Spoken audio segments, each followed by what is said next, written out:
Cheers guys, this is Esports Machina, and first of all I want to apologize the lack of content on the channel. That is because I'm working on new Atlas and new Ethos episodes, and those always take a lot of time to do.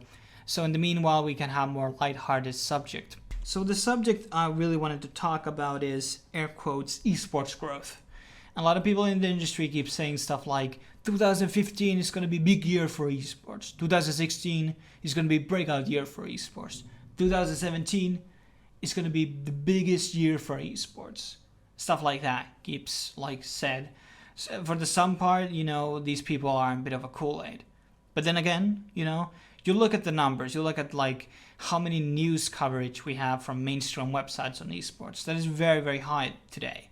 We look at venture capital money that's coming in. We have looking at the other people, significant people from other industries coming in. Shaq O'Neal, Rick Fox, Mark Cuban, and even the owners of Linkin Park, Mike Shinoda. And all of these people are coming into esports. We're getting TV deals, the viewer attentions, the watch times, the platforms are growing, and salaries are growing, more organizations, more businesses revolving around esports. And, for the most part, you look at all those things and you would say, this is looking good. Why would this go down trajectory? And as I said, it's good to have a bit of healthy skepticism sometimes.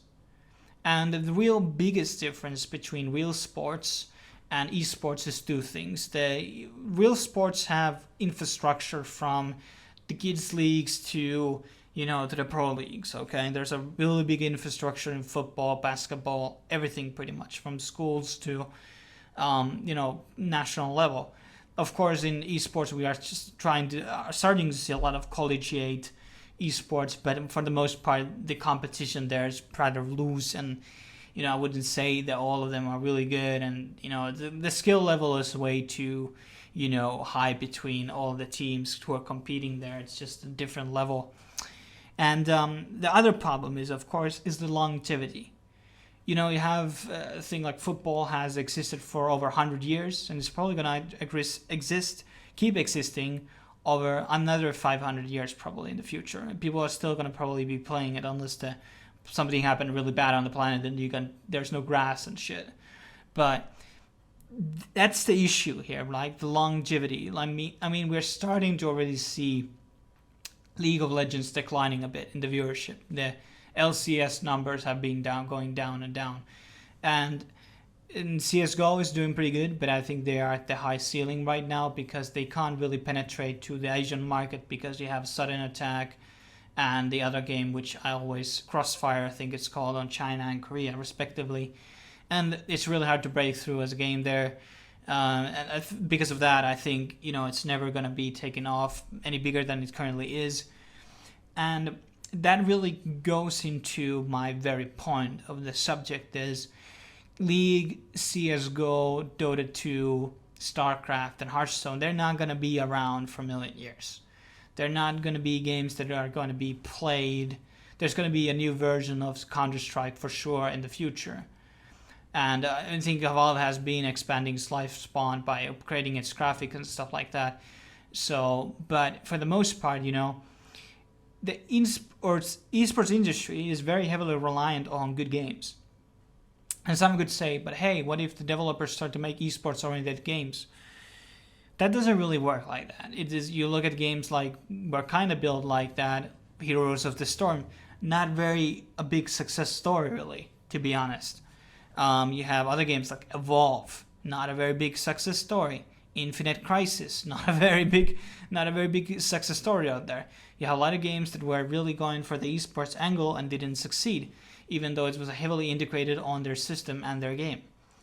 And it's just that, it's really heavily reliant on those games. We have to get the new League of Legends or new CSGO coming in, otherwise the viewers are going to go away. They're going to watch something else, maybe Battle Robots or I don't know what, there was this new thing called, the drone racing or something where people like using controllers to go through these weird some type of like stages with their drones and stuff like that. But anyhow, it's really like a huge gamble and a risk to expect that the next game is going to be the next big thing, and expecting it will be such a big hit as of the current top 4 have been. It's a really high expectation to have. And the question is, let's say we have like some average sized esports title. We have probably, let's say like some fighting game title like Super Street Fighter. Quote me if I'm wrong. So perhaps the normal Street Fighter Evo streams might even hit like 40k, okay? But for like other tournaments, they probably have like 10 to 20k on Twitch.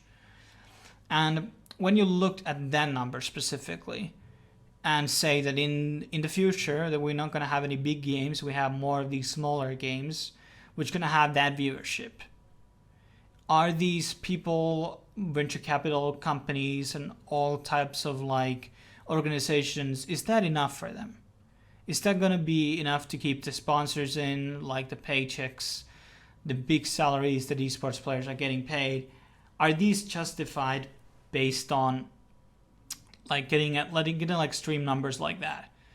And I think that is a big question that we have right now here is the esports infrastructure going to be growing with that type of estimate in the future? Or are we going to get a game that is going to even get half of the League of Legends or CSGO numbers? And that is a very hard thing to say. You know, you can't make a successful game out there. You don't know. Right now, team shooters are becoming a bit of a thing with Overwatch and other games that are coming like Lawbreakers. And those could be a new thing. You can have a new Quake also coming in. And for the most part, they could be very successful esports titles. However, when the FPS boom dies, people might go back to MMOs. Or people might go something to more RTS or single player orientated.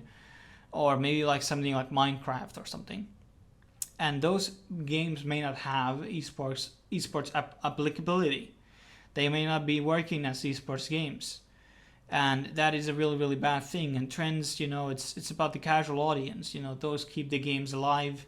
You can't run a game based on just having a 1% hardcore audience. I mean, you need game sales and stuff like that, in-game currency or whatever is the form of income.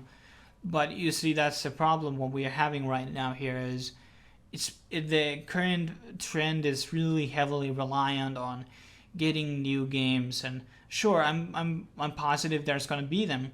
But the question is, are there ever going to be a game big as the current ones? And that is a golden question, and we can talk about it. We can discuss about it more in the comments. I would like to hear what you guys have to say about it. But you know, I could even say that there might not be a game that's ever going to be big and have that international reach, because there's always the publishing problems. You need a pretty big company. You need a lot of momentum. You need a really good release time. You need to do something unique, and the game has to be hooking up. And there's many things that you have to get right. But anyhow, thanks for watching this video, and I will see you guys next on my new projects that are coming up. Hopefully, you'll be very happy to see what I got in store for you guys. Thanks for watching. Cheers.